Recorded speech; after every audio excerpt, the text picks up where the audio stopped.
ચાલો આજે જીવનના એક મોટા રહસ્યને ઉકેલીએ. એ કોડ જે આપણને બનાવે છે આનુવંશિકતા. ક્યારેય વિચાર્યું છે કે બાળકો તેમના માતાપિતા જેવા જ કેમ દેખાય છે?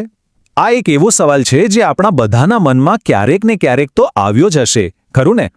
સારું, આનો જવાબ આપણા જનીનોમાં ઊંડે છુપાયેલો છે. સદીઓ સુધી આ વિજ્ઞાન માટે એક મોટો કોયડો હતો, પણ હવે આપણે જાણીએ છીએ કે જવાબ એક જ શબ્દમાં છે: આનુવંશિકતા. અને આ કોઈ જાદુ નથી હો. આ તો એક શુદ્ધ જૈવિક પ્રક્રિયા છે જે આપણા લક્ષણોને, આપણી ઓળખને એક પેઢીથી બીજી પેઢી સુધી લઈ જાય છે. તો આ આખી વાતની શરૂઆત ક્યાંથી થઈ? વેલ, જાણીને નવાઈ લાગશે, પણ આપણી આ કહાણી એક ખૂબ જ અણધારી જગ્યાએથી શરૂ થાય છે, એક શાંત મઠના બગીચામાંથી. અને હા, અહીં જ એક સાધારણ દેખાતા સાધુએ આનુવંશિકતાના મોટામાં મોટા રહસ્ય પરથી પડદો ઉઠાવ્યો હતો. અને એ જાસૂસ હતા ગ્રેગર મેન્ડલ. દેખાવમાં એકદમ સાધારણ સાધુ, પણ એમનું મગજ એક વૈજ્ઞાનિકનું હતું. અને એમનો શોખ વટાણાના છોડ. કદાચ લાગે કે વટાણાના છોડમાં શું ખાસ, પણ એમના આ જ પ્રયોગોએ આખા જેનેટિક્સના વિજ્ઞાનનો પાયો નાખ્યો. મેન્ડલની ખરી જીનિયસ એમની કામ કરવાની પદ્ધતિમાં હતી. જુઓ, એમણે શું કર્યું? પહેલાં તો એમણે ફૂલના રંગ જેવા ચોક્કસ લક્ષણોને અલગ તારવ્યા. પછી ખૂબ જ કાળજીપૂર્વક અલગ અલગ છોડ વચ્ચે ક્રોસ પોલિનેશન કરાવ્યું.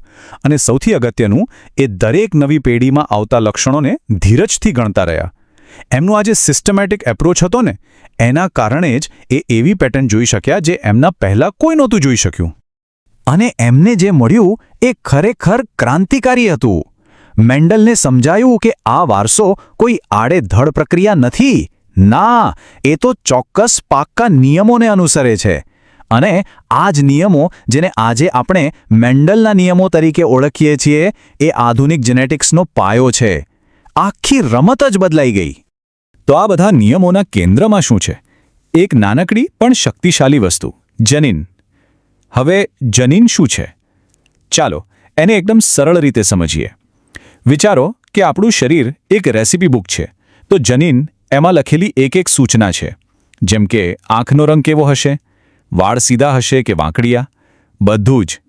હવે આમાં એક મજાની વાત છે: બધી સૂચનાઓ સરખી નથી હોતી. કેટલીક સૂચનાઓ, જેને આપણે પ્રભાવી કહીએ છીએ, એ જાણે કે વધુ જોરથી બોલતી હોય. મતલબ, જો એ હાજર હોય તો એની જ વાત સંભળાય, એ જ લક્ષણ દેખાય. અને બીજી સૂચનાઓ છે પ્રચ્છન્ન. એ થોડી શાંત હોય છે. એની અસર ત્યારે જ દેખાય જ્યારે સામે કોઈ પ્રભાવી સૂચના હાજર ન હોય. અને અહીં આવે છે મેન્ડલની સૌથી મોટી અને સૌથી મહત્વની શોધ. એમણે કહ્યું કે દરેક લક્ષણ માટે આપણને બે સૂચનાઓ વારસામાં મળે છે, એક માતા તરફથી અને એક પિતા તરફથી. આ એક જ લાઈન, આ એક જ સિદ્ધાંત એ આનુવંશિકતાના કોયડાને ઉકેલવાની માસ્ટર કી સાબિત થઈ. તો સવાલ એ છે કે જ્યારે આ બધી સૂચનાઓ ભેગી થાય ત્યારે શું થાય છે? માની લો કે એક પ્રભાવી સૂચના છે અને એક પ્રચ્છન્ન. તો પરિણામ શું આવશે? કોણ જીતશે? આનો જવાબ આપણને આ સાદા દેખાતા કોઠામાંથી મળે છે, જેને પનેટ સ્ક્વેર કહેવાય છે. આ એકદમ સરળ પણ ખૂબ જ પાવરફુલ ટૂલ છે. એ આપણને ગણિતની જેમ ચોક્કસપણે આગાહી કરવામાં મદદ કરે છે કે આવનારી પેઢીમાં કયા લક્ષણો દેખાવાની કેટલી સંભાવના છે. અને જુઓ, પરિણામો કેટલા ચોક્કસ છે.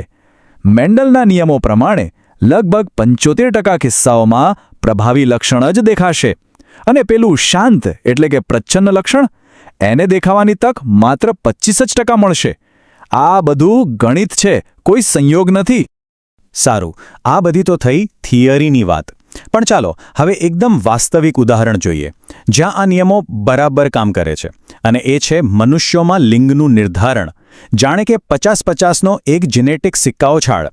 વારસાનો આનાથી વધુ સ્પષ્ટ દાખલો કદાચ બીજો કોઈ નહીં હોય. આપણું જૈવિક લિંગ શું હશે એ કોઈ જટિલ પ્રક્રિયા નથી, પણ એકદમ સીધી સાધી જેનેટિક મિકેનિઝમથી નક્કી થાય છે. અને આ આખો ખેલ રંગસૂત્રોની એક ખાસ જોડી પર નિર્ભર છે. આ ખાસ રંગસૂત્રો છે એક્સ અને વાય.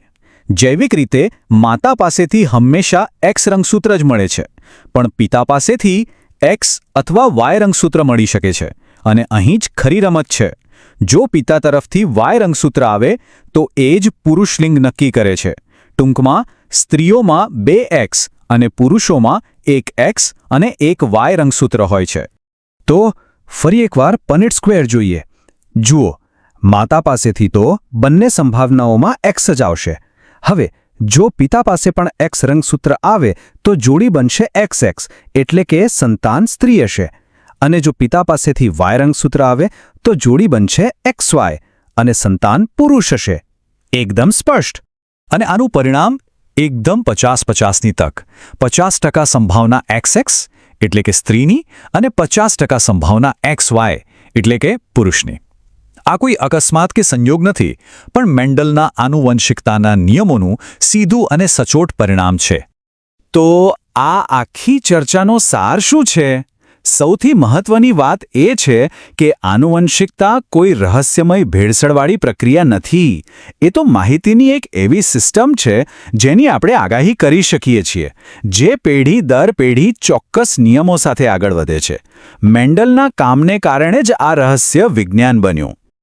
તો વિચારો, જો આંખનો રંગ કે આપણું લિંગ જેવા મૂળભૂત લક્ષણો આ નિયમોનું પાલન કરે છે, તો પછી આપણા જીનેટિક કોડમાં બીજું શું શું લખેલું હશે?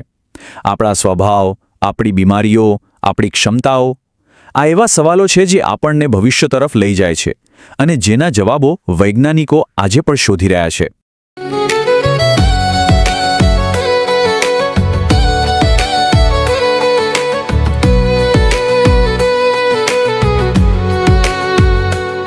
आज के समय में सिर्फ रिज्यूमे बनाना काफी नहीं है. जरूरी है कि लोग आपको समझें, आपकी स्किल्स को जानें और आपकी कहानी सुने. आज सोशल मीडिया पर जो दिखता है वही बिकता है.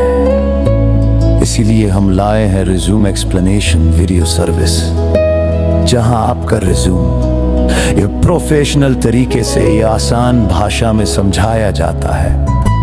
दिखो, इससे बनती है आपकी करियर रेपुटेशन और मजबूत होती है आपकी सोशल रेपुटेशन.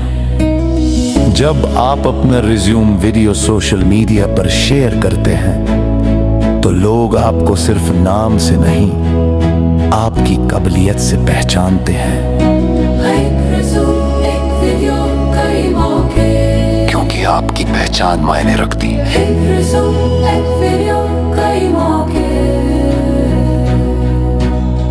क्योंकि आपकी पहचान मायने रखती है. हर सफल डिजिटल समाधान के पीछे एक सोच होती है, एक अनुभव होता है और एक यात्रा होती है. यह यात्रा है रविकांत की. रविकांत एक ऐसे प्रोफेशनल हैं जिन्होंने टेक्नोलॉजी को सिर्फ कोड तक सीमित नहीं रखा, बल्कि उसे समस्याओं का समाधान बनाया. साल 2009, यहीं से शुरू होती है उनकी कहानी. एक सॉफ्टवेयर डेवलपर के रूप में उन्होंने CRM और एंटरप्राइज सॉफ्टवेयर सिस्टम्स पर काम किया. .NET टेक्नोलॉजी उनकी तकनीकी नींव बनी. साल 2012 में उनकी भूमिका बदलती है. वे सरकारी क्षेत्र से जुड़ते हैं और BTAST प्रोजेक्ट के अंतर्गत डिस्ट्रिक्ट IT कंसल्टेंट बनते हैं.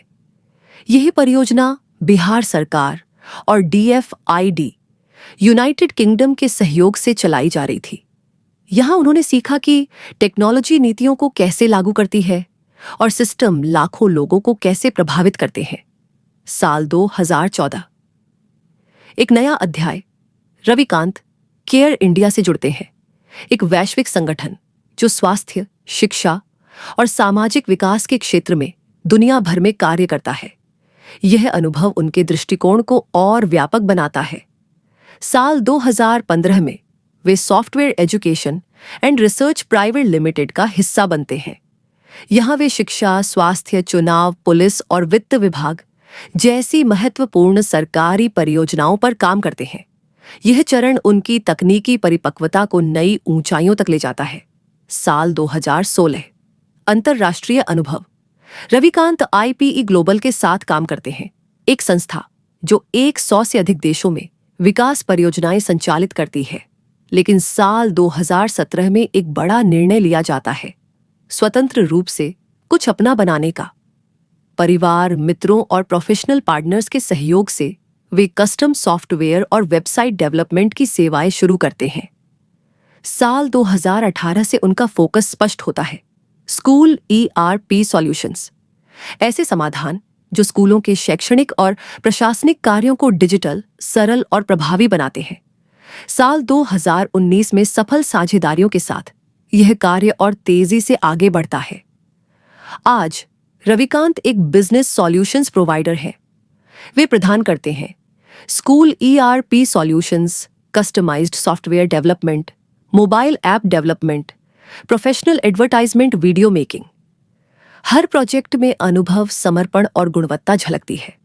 उनका personal app Ravikant Google Play Store पर उपलब्ध है और उनका YouTube चैनल ज्ञान, टेक्नोलॉजी और रचनात्मकता का एक डिजिटल मंच है।